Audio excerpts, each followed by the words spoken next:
get it. She's a rookie. It happens. She'll get better. But do you factor in what she's given up on the defensive end? Yes.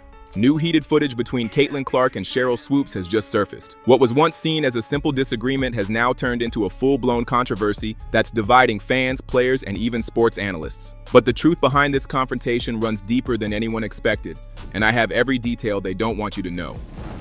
When words became flashpoints. If it's legitimate, you have to break that record in the same amount of time that that player set it. Okay. So if Kelsey Plum set that record in 4 years, well, Caitlin should have broke that record in 4 years. But because there's a COVID year and then there's another year, you know what I mean? So she's already had an extra year. In the narrative between Caitlin Clark and Sheryl Swoopes, there's a moment that feels small, but in hindsight, fracturing. It begins with a misstep on Gil's Arena, where Swoopes stated that Clark was in her 5th year at Iowa, as though she'd been granted extra eligibility. That error, subtle but loaded, struck many fans as an attempt to diminish Clark's record milestone.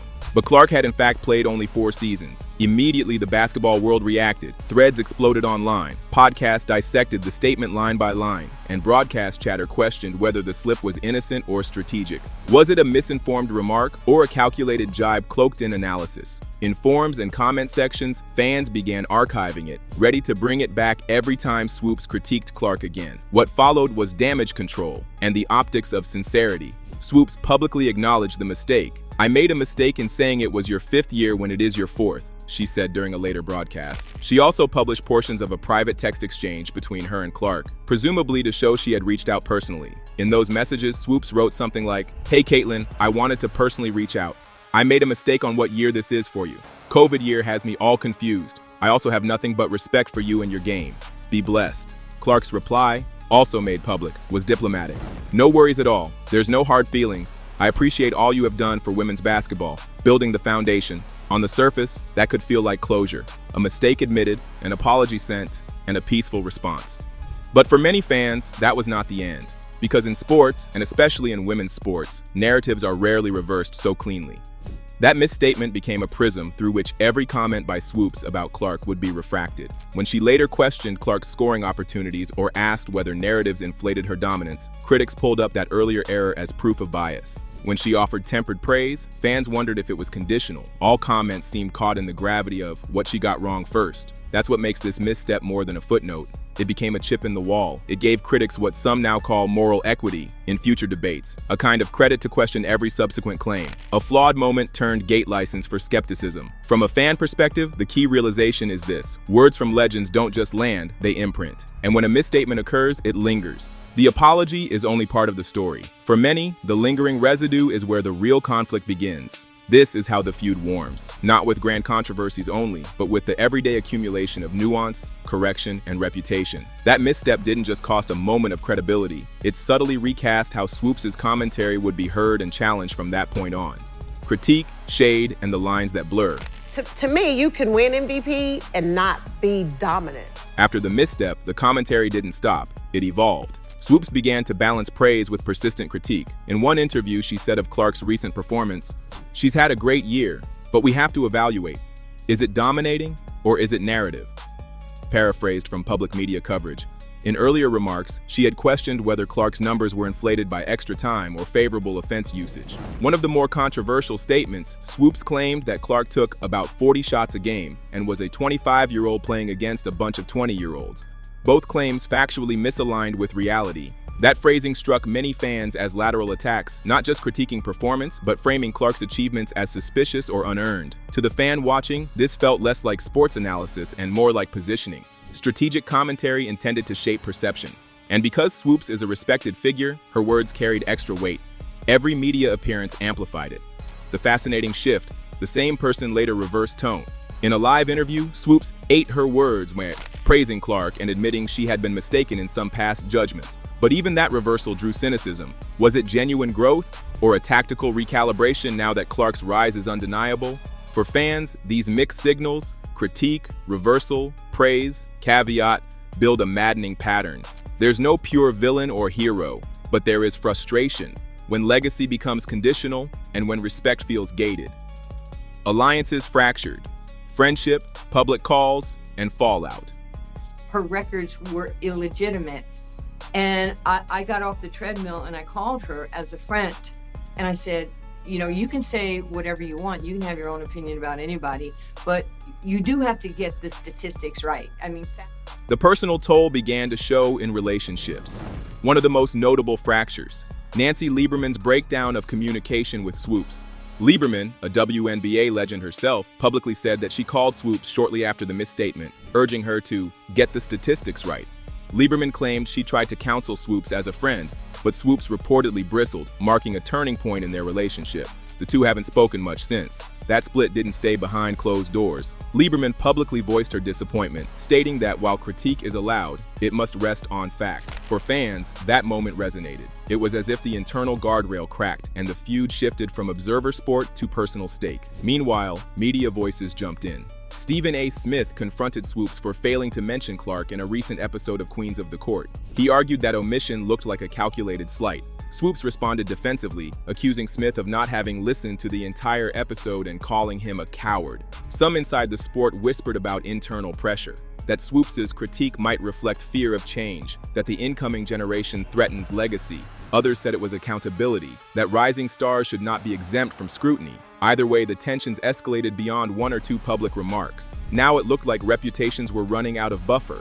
From the fans' standpoint, these fractures made everything more human. Legends are not infallible. New stars carry the weight of both expectation and resistance, and public alliances can crumble when narratives shift. Identity, visibility, and power. Like he or she's killing them, but you have a 25-year-old playing against a 20-year-old. Like, you should be killing them. Because you... The underlying currents, beyond personalities, the tension between Clark and Swoopes taps into bigger currents: race, legitimacy, and visibility. Caitlin Clark is not just a basketball phenom, she is one of the most visible women's athletes ever. Her arrival in the WNBA has been transformative. For many fans, that's why the friction cuts so deep. Because when visibility shifts, old hierarchies feel threatened. Clark herself has spoken openly about racial and privilege dynamics. In a Time interview, she acknowledged, as a white person, there is privilege. She stressed how the league has been built by black women and called for greater investment in those players. When a legend like Swoopes frames critique in terms of fairness, merit, or narrative control, the question arises, is this about performance or about who gets to stand in the center? Many fans see double standards. Criticism from Swoopes is heard differently than criticism from others. Swoopes, for her part, has pushed back on the idea of bias. After Backlash, she said that she experiences unfair criticism too, and has called out aggressive fans who cross personal lines. She asked for respect for boundaries, even amid heightened scrutiny. That tug of war, who gets criticism, who gets respect, is central. Because fans don't just see two people arguing. We see legacy versus disruption, gatekeepers versus newcomers. We see who gets to define how the sport evolves, and we see how identity, voice, and power intersect in women's sports in ways that are deeply emotional and often unspoken. This brings us to the moment captured in that viral clip, the confrontation. But that moment didn't emerge from nowhere. It's the embodiment of months or years of critique, apology, adjustments, emotion, shifting alliances, and history pulling against change. When legends begin to acknowledge as a fan, I've noticed something increasingly hard to ignore: the shift in Sheryl Swoopes' tone.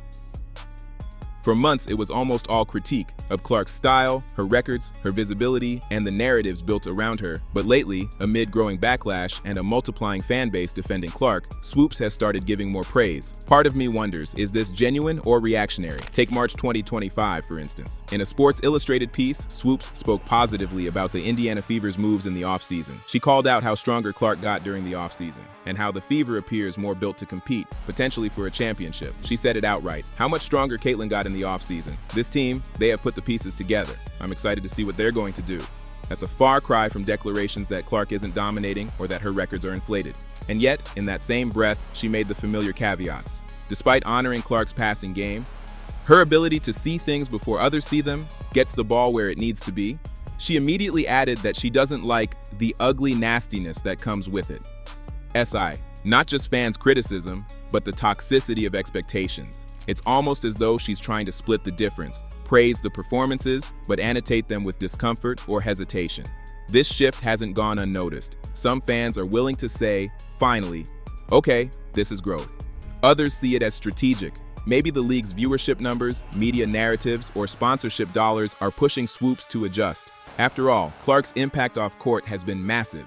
Viewership, brand deals, public engagements. It's making it harder to simply dismiss her. Swoopes herself has said that Clark has absolutely brought more eyes, more marketing. People just want to watch the game. But even as she offers praise, Swoopes continues putting qualifiers, and those qualifiers carry weight with fans. Praise that is for what she's done coming into this league, but still coupled with commentary around fan behavior, narrative stories, or legacy metrics. From a fan's perspective, qualifiers start to feel like almost invisible walls, ways of acknowledging Clark without fully embracing her ascent in the way fans believe is deserved. This pivot also raises complicated questions. Does praise undo the earlier critiques, or does it simply reframe them? Are fans expected to accept the earlier jabs now that the star is harder to deny? In many forums, people are asking whether respect finally catching up to performance is enough, or whether genuine reconciliation of public misstatements, reputational harm, is necessary. Aftermath and what fans demand. For people to come at me and say that I made those comments because I'm a racist, like, first of all, black people can't be racist, but like, that's the farthest thing from. The viral confrontation couldn't exist in a vacuum. The shift in tone and praise, the critiques, the mistakes, the friendship fractures have led to fan demands that go beyond who said what. As a fan, I see people calling for accountability, truth, and structural change in how legends critique up-and-coming players. One major demand, factual integrity.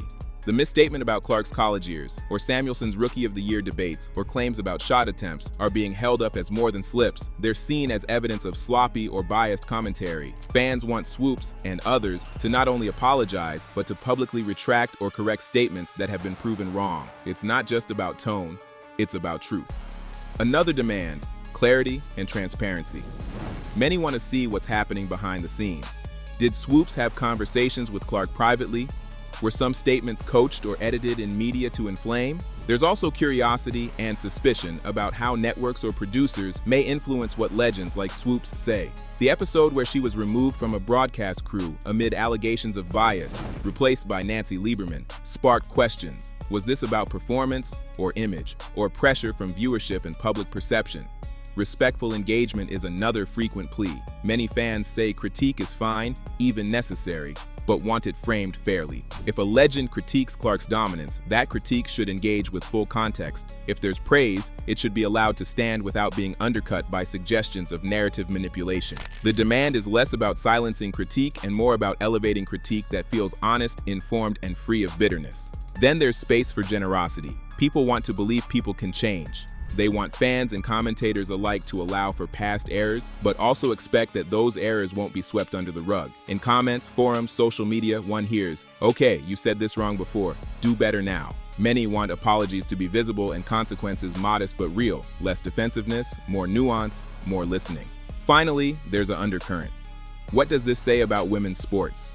The feud isn't just about two individuals. It's about the culture of legacy, gatekeeping, visibility, and identity. How legends speak matters. How new stars are treated matters. What is acceptable critique? What is legacy protecting itself? What is progress demanding more than just silence? These are the bigger questions fans are wrestling with.